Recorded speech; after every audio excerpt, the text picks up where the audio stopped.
They dwell in the shadows, creatures born of moonless nights and whispered legends.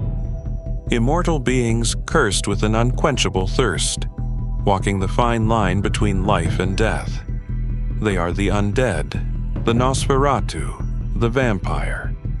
For centuries, this enigmatic figure has haunted our collective imagination, feeding not just on blood, but on our deepest fears and forbidden desires.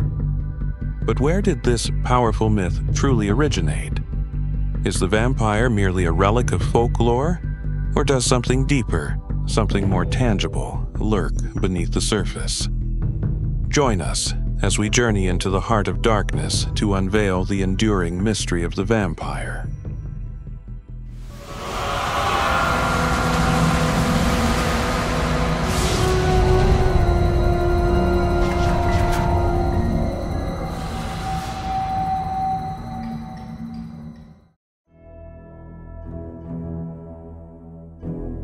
Long before Bram Stoker penned his iconic novel, blood-drinking entities stalked the myths of ancient civilizations. From the vengeful Lilith of Mesopotamian lore, considered by some to be the first vampire, to the Vrykolakas of Greece and the Strigoi of Romania, spirits or reanimated corpses returning to prey on the living.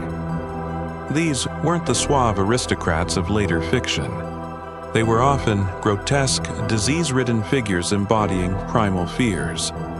Fear of death, fear of plague, and the unsettling fear of the dead returning.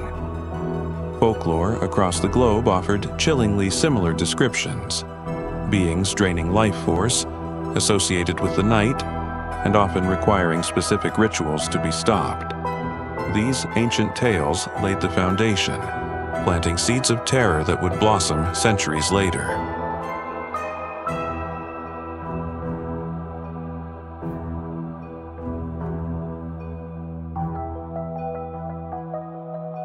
The 19th century marked a dramatic transformation. The vampire shed its purely monstrous skin and stepped into the drawing rooms of Gothic literature. John Polidori's The Vampire in 1819 gave us Lord Ruthven, the first aristocratic, charming, yet deadly vampire in English fiction. Then came Sheridan Le Fanu's Carmilla, introducing the seductive, psychologically complex female vampire.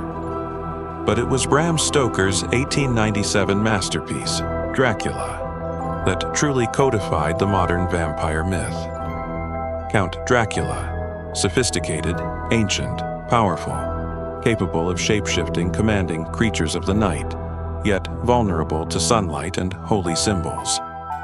Stoker synthesized existing folklore, historical whispers, and Victorian anxieties about foreign influence, sexuality, and disease into an archetype that would prove immortal.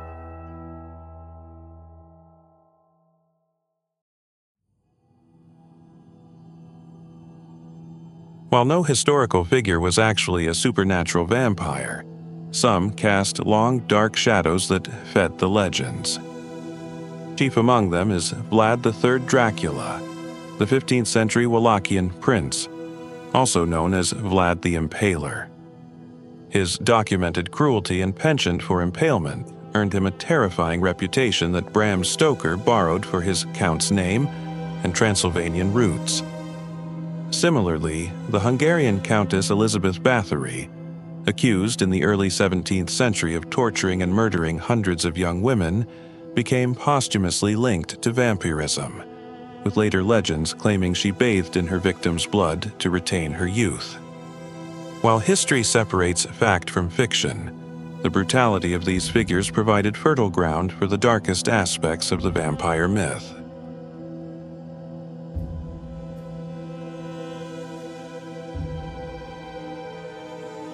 The 20th century brought the vampire flickering to life on the silver screen, captivating new generations. F.W. Murnau's Nosferatu presented a truly terrifying, plague-like creature.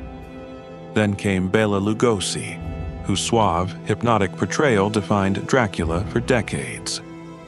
Christopher Lee brought a more menacing, aristocratic presence.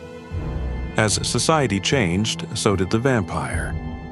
Anne Rice gave them introspection and existential angst in Interview with the Vampire. They became high school heartthrobs in Twilight, symbols of persecuted minorities in True Blood, and allegories for addiction, disease, and forbidden love. From monstrous predators to tragic anti-heroes, the vampire constantly adapts, reflecting the anxieties and desires of the current era.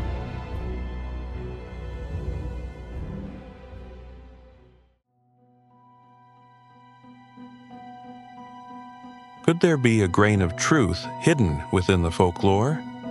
Over the years, attempts have been made to link vampirism to real-world conditions. Porphyria, a rare group of genetic blood disorders, can cause symptoms like severe photosensitivity, receding gums, making teeth look larger, and potential neurological issues, though the blood-drinking aspect remains pure fiction. Rabies, transmitted by bites, like bats, causing aggression and hydrophobia, fear of water, sometimes misinterpreted, has also been suggested as a source of inspiration. Beyond medical explanations, a fascinating modern phenomenon exists: the real-life vampire subculture. Individuals who identify as vampires, often adopting the aesthetic and sometimes engaging in consensual blood-sharing rituals, forming communities around a shared identity inspired by the myth.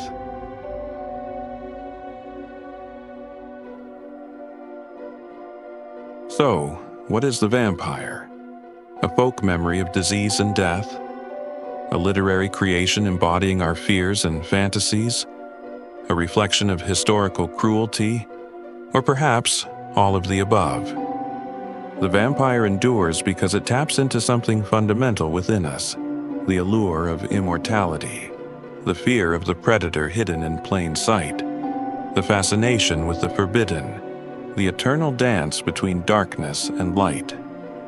They are a mirror reflecting our own complex nature. Whether monster, romantic hero, or tragic figure, the vampire remains shrouded in mystery, forever lurking in the twilight of our imagination, proving that some legends never truly die. They just wait patiently in the shadows.